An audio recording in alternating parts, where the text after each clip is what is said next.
You can say it out loud, remember? Okay. Forward, right.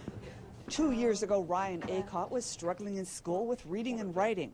His teachers thought he should be tested for ADHD. However, his parents knew that wasn't it.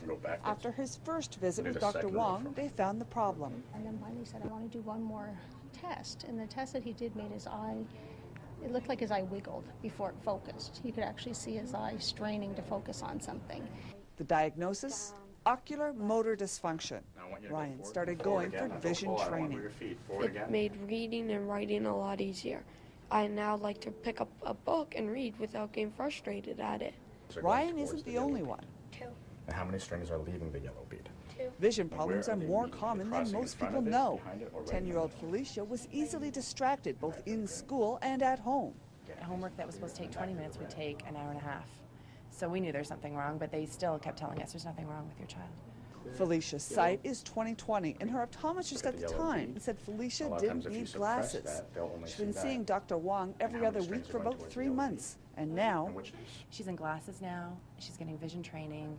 It's made all the difference, just her attitude. When I hear great news like Felicia picking up a book on her own and reading, and that caught me off guard, because that was our 3rd or 4th session when she already was showing signs of that much of a jump. it's more than just going to an optometrist and picking up a new pair of glasses. Vision training takes weeks of work to retrain the eyes.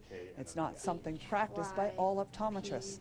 A person can have perfect sight and still have vision problems. Sitting at the table, they kick their feet, they squirm, they shake their body left and right.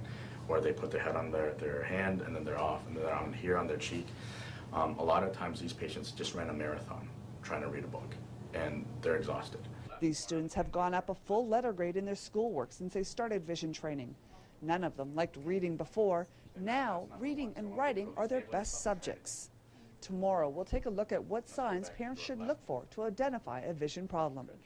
Lori Berg, A News.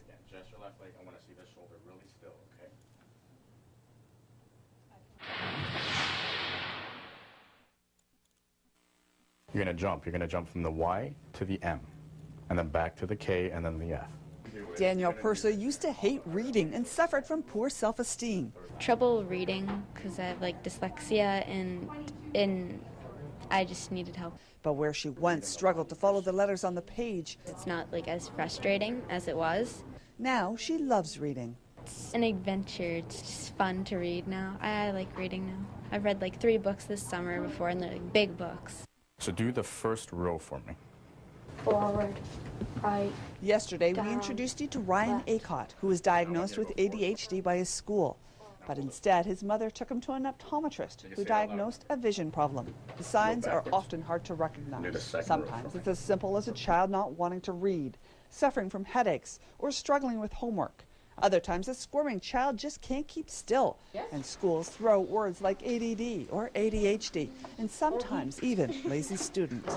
A lot of times these patients just ran a marathon trying to read a book, and they're exhausted. These are the patients who just say, I just don't like homework. I'm just too tired when I do it. Or at the end of the day, they come home and they say they get a headache, or they just want to go right to bed. Because again, you got to think, if they ran a marathon doing homework, they ran a marathon at school trying to keep up with their classmates. Dr. Huang has some questions for parents and educators to ask before jumping to conclusions. The first questions to look for are, do you have headaches when you read? Do you take a long time doing homework? Talk to your child. Ask if they are the first ones to finish copying off the board, or are they always the last ones? Do they reverse letters like B and D? Do they skip lines when reading, or do they read the same line over and over unintentionally? Yes to even one of these questions should raise a red flag. Talk to your optometrist about vision training. I want to say there's minimal times it's actually ADD, and minimal times it can be a lazy patient. I find that really rare. Dr. Huang is one of only a few optometrists who take the time to do vision training with patients. He says the results prove proper training will make school easier. Ryan Acott's mom agrees. He'd sort of go, oh, I finally get it. I finally see what you want me to see. And just that look on his face was well worth the effort. Lori Berg, A News. And then right here, same thing. Got it right away. Is it clear though?